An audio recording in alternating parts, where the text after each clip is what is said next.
Sa mga taong di po nakakalimot po mag-subscribe, naniniwala po akong sila ay may natatanging busilak at may mabuting kalooban. Saan man kayo naroon sa iba't ibang sulok ng mundo, sana kayo ay palagi malakas, malay sakit araw-araw. Pagpalang umaga, tanghali o gabi sa inyong lahat.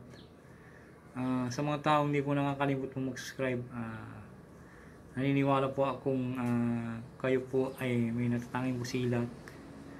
At higit sa lahat po, kayo po ay may darating na biyaya po araw-araw. Sa pagnood po ng aking YouTube channel, Liwangan ng Pangasinan, ay napakalaki na po yun. Aking tatanungin ko pong napakalaking utang na loob sa inyo lahat. Sa mga baguhan po ay huwag na po kayong pindutin ng subscribe, like, and share, at pakipindot na rin po ang follow na aking malit na channel, Liwangan ng Pangasinan. Facebook page ko po. Sana po ay matulungan po ninyo ako. Tatanin ko po lahat.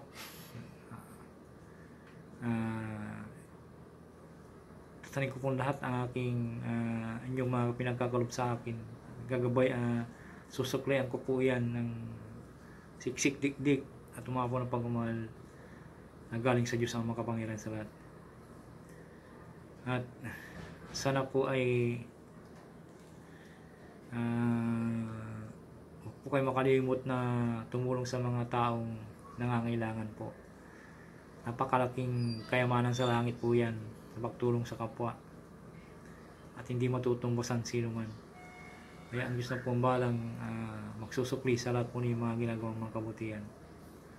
At higit sa lahat po, ang aking lahat pong mga binabagi po dito, mga orasyon po, ay subok na po ito na aking nagamit na po, at isishare ko po sa inyo para may magamit din po kayo pang araw-araw. Itulong nyo po sa iba, ishare nyo po sa iba para may magamit po sila. Ang lahat po na aking mga pinagkakalob sa inyo, isulat po nyo sa malinis na notebook para gawin yung libreta nyo po. Pag oras na pong kailangan po nyo, mga gamit po yun. Basta maglinis po tayo palagi sa ating nagawang kasalanan sa Diyos ang mga kapangyarihan sa lahat. At may ipapakalob ko po sa inyo ibabagi ko po sa inyo rin yan. Maraming salamat po. At tumutok lamang po palagi dito sa Liwangan ng Pangasinan para at mag-subscribe, mag-like, and share. Maraming salamat po.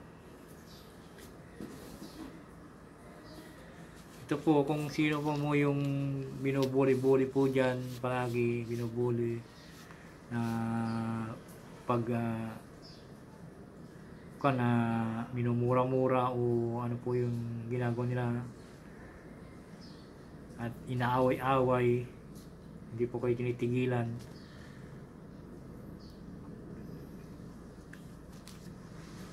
Sorry pa.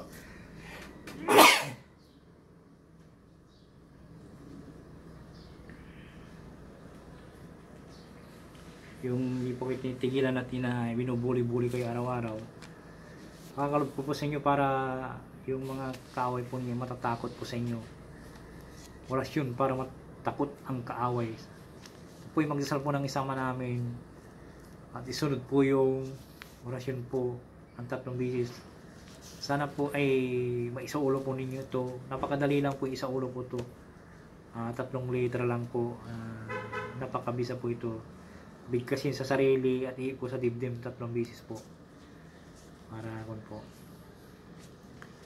Pag inuusahan nyo po ito ay yung talagang focus po kayo sa sarili, na tiwala po kayo at walang kayong mag-alinlangan para dumikit po yung orasyon sa inyo at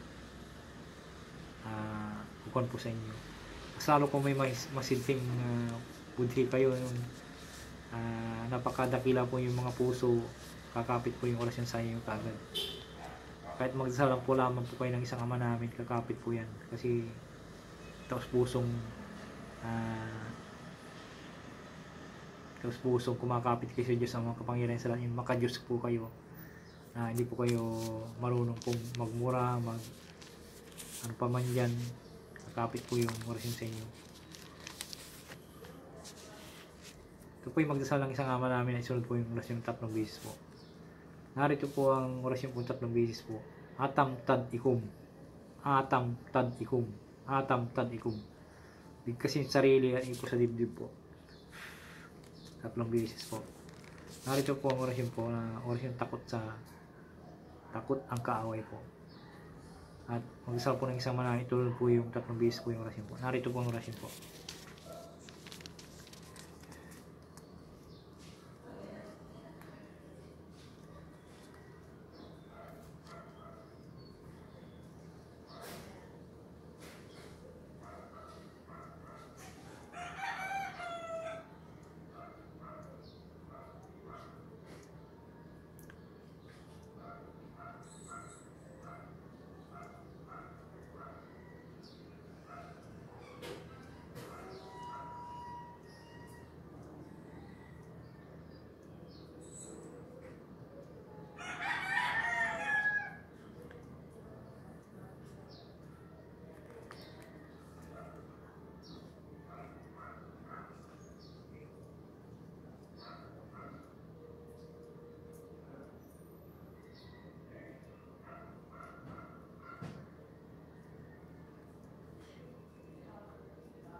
Maraming salamat po sa inyo lahat.